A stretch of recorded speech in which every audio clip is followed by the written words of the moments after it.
I'm good now. We've started. Steven, are you good? Yep. What page was it again? I closed the book. 188. Did you just say 488? Correct. Man, we got real far. Yeah, we're in a different book now. Like, there's not 488 pages in that book. Shh. Shut up with your logic.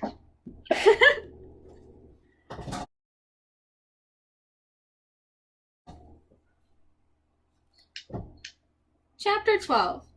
We get advice from a poodle. We were pretty miserable that night. We camped out in the woods, 100 yards from the main road, in a marshy clearing that local kids had obviously been using for parties. The ground was littered with flattened soda cans and fast food wrappers. We'd taken some food and blankets from Auntie M's, but we didn't dare light a fire to dry our damp clothes. The Furies and Medusa had provided enough excitement for one day. We didn't want to attract anything else. We decided to sleep in shifts. I volunteered to take the first watch. Annabeth curled up on the blankets and was snoring as soon as her head hit the ground. Grover fluttered with his flying shoes to the lowest bough of a tree, put his back to the trunk, and stared at the night sky. Go ahead and sleep, I told him. I'll wake you if there's trouble. He nodded, but still didn't close his eyes. It makes me sad, Percy. What does? The fact that you signed up for this stupid quest? No. This makes me sad. He pointed at all the garbage on the ground. And the sky. You can't even see the stars. They've polluted the sky. This is a terrible time to be a satyr. Oh yeah, I'd guess you'd be an environmentalist. He glared at me. Only a human wouldn't be. Your species is clogging up the world so fast. Never mind. It's useless to lecture a human. At the rate things are going, I'll never find Pam. Pam? Like the cooking spray? Pam! He cried indignantly. P-A-M! The great god Pan. What do you think I want a searcher's license for? A strange breeze rustled through the clearing, temporarily overpowering the stink of trash and muck. It brought the smell of berries and wildflowers and clean rainwater, things that might have once been in these woods. Suddenly, I was nostalgic for something I'd never known. Tell me about the search, I said. Grover looked at me cautiously, as if he were afraid I was just making fun. The god of wild places disappeared 2,000 years ago. He told me. A sailor off the coast of Ephesus. Asbestos?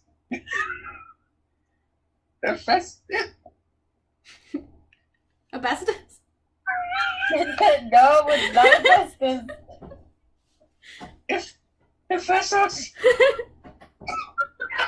I've lost the plot. Just back it up, forget it. A sailor off the coast of Ephesus heard a mysterious voice crying out from the shore.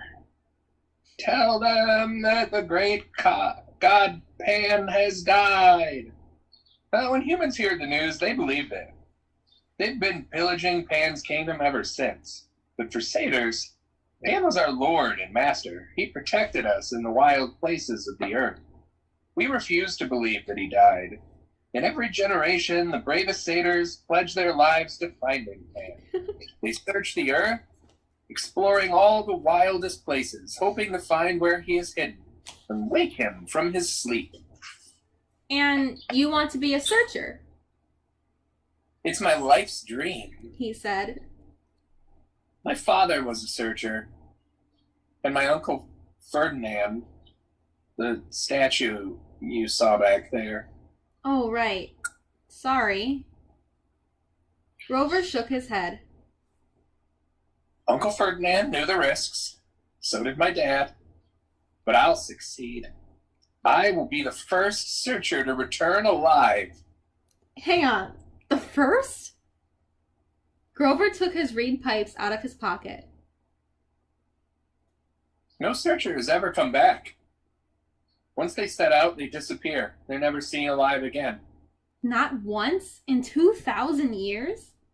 No. And your dad, you have no idea what happened to him? None. But you still want to go, I said, amazed. I mean, you really think you'll be the one to find Pan?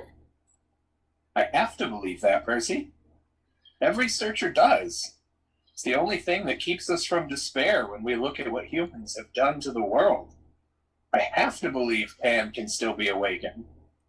I stared at the orange haze of the sky and tried to understand how Grover could pursue a dream that seemed so hopeless. Then again, was I any better? How are we going to get into the underworld? I asked him. I mean, what chance do we have against a god? I don't know. He admitted. But back at Medusa's, when you were searching her office, Annabeth was telling me. Oh, I forgot. Annabeth will have a plan all figured out. Don't be so hard on her, Percy. She's had a tough life, but she's a good person. After all, she forgave me. His voice faltered. What do you mean? I asked. Forgave you for what? Suddenly, Grover seemed very interested in playing notes on his pipes. Wait a minute, I said. Your first keeper job was 5 years ago. Annabeth has been at camp 5 years. She wasn't, your first assignment that went wrong. I can't talk about it, Grover said, and his quivering lower lip suggested he'd start crying if I pressed him. But as I was saying, back at Medusa's, Annabeth and I agreed there's something strange going on with this quest. Something isn't what it seems. Well, duh. I'm getting blamed for stealing a thunderbolt that Hades took. That's not what I mean. Grover said. The kindly ones were sort of holding back. Like Mrs. Dodds at Yancey Academy. Why did she wait so long to try to kill you? Then on the bus, they just weren't as aggressive as they could be. They seemed plenty aggressive to me. Grover shook his head. They were screeching at us. Where is it? Where? Asking about me, I said.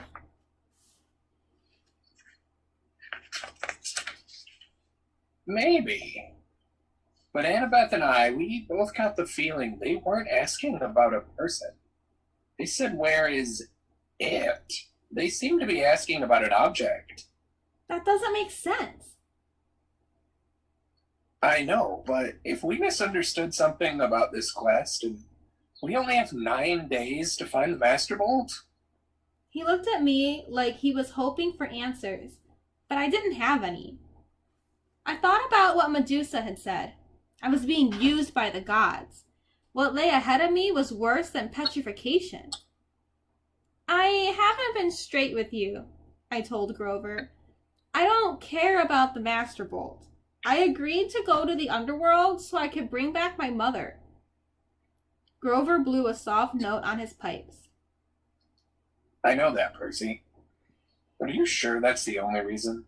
I'm not doing it to help my father. He doesn't care about me. I don't care about him.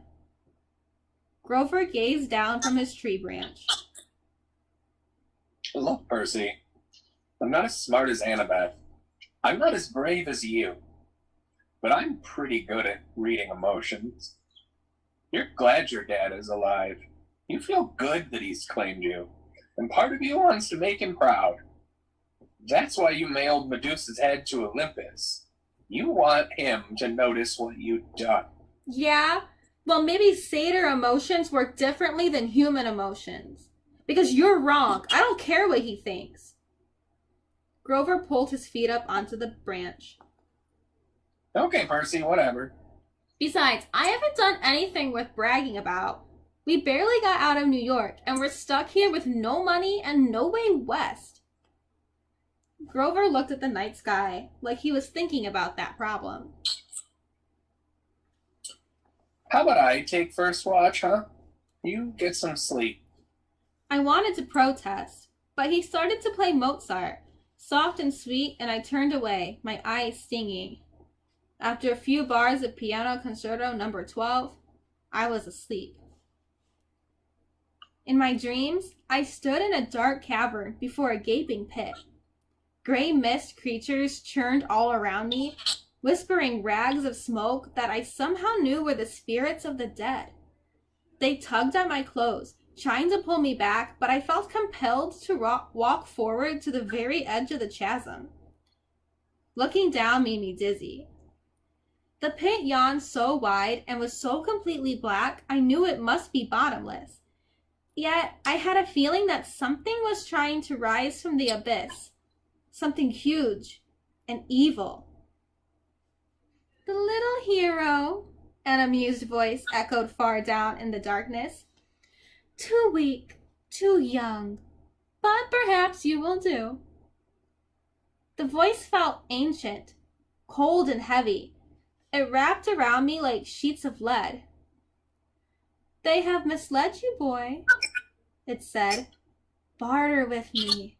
I will give you what you want. A shimmering image hovered over the void. My mother, frozen at the moment she dissolved in a shower of gold. Her face was distorted with pain, as if the Minotaur were still squeezing her neck. Her eyes looked directly at me, pleading, "Go!" I tried to cry out, but my voice wouldn't work. Cold laughter echoed from the chasm. An invisible force pulled me forward. It would drag me into the pit unless I stood firm. Help me rise, boy. Okay, sorry, that was a really loud noise. Help me rise, boy. The voice became hungrier. Bring me the bolt. Strike a blow against the treacherous gods. The spirits of the dead whispered around me, "No, wake!" The image of my mother began to fade. The thing in the pit tightened its unseen grip around me. I realized it wasn't interested in pulling me in. It was using me to pull itself out.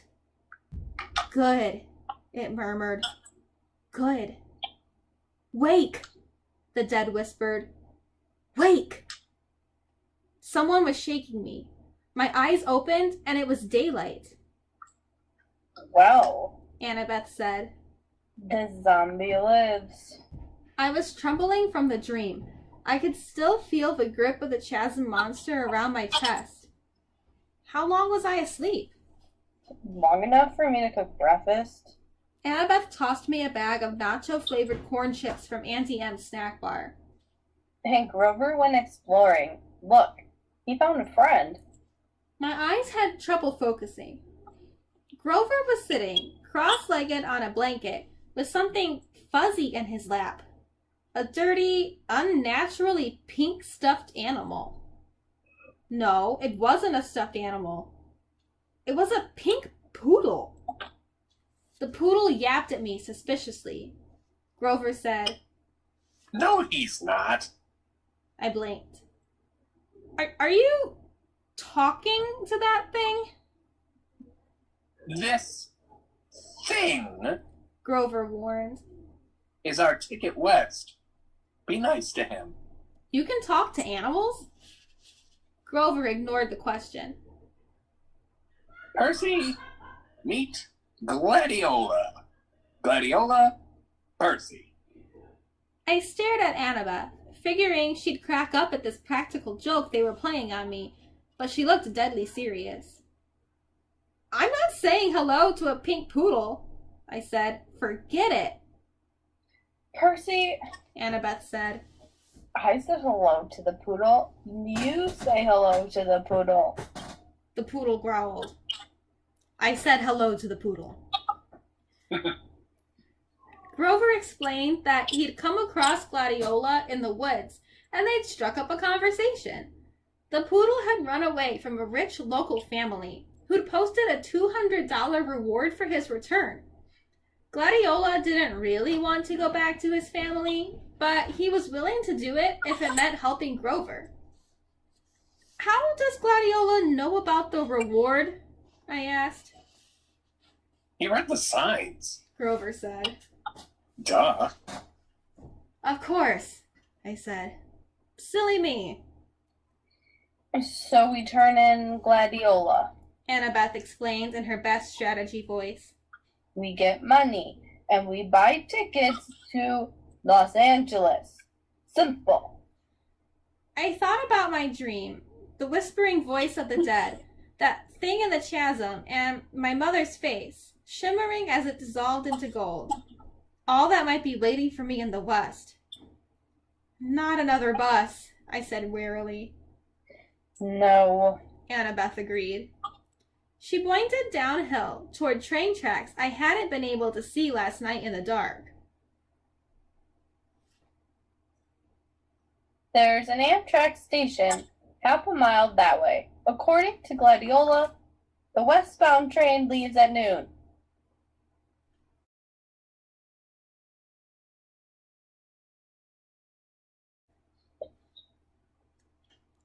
I'm glad the dog knows train times.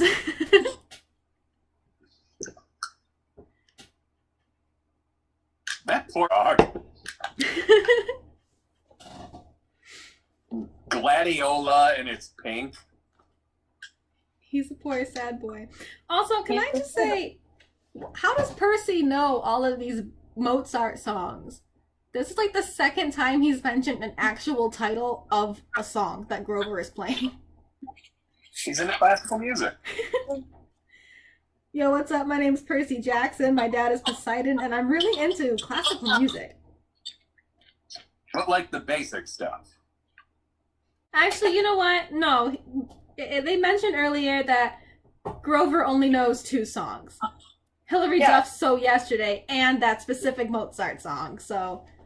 Okay, Although fair. none of the kids are going to know Hilary Duff's So Yesterday.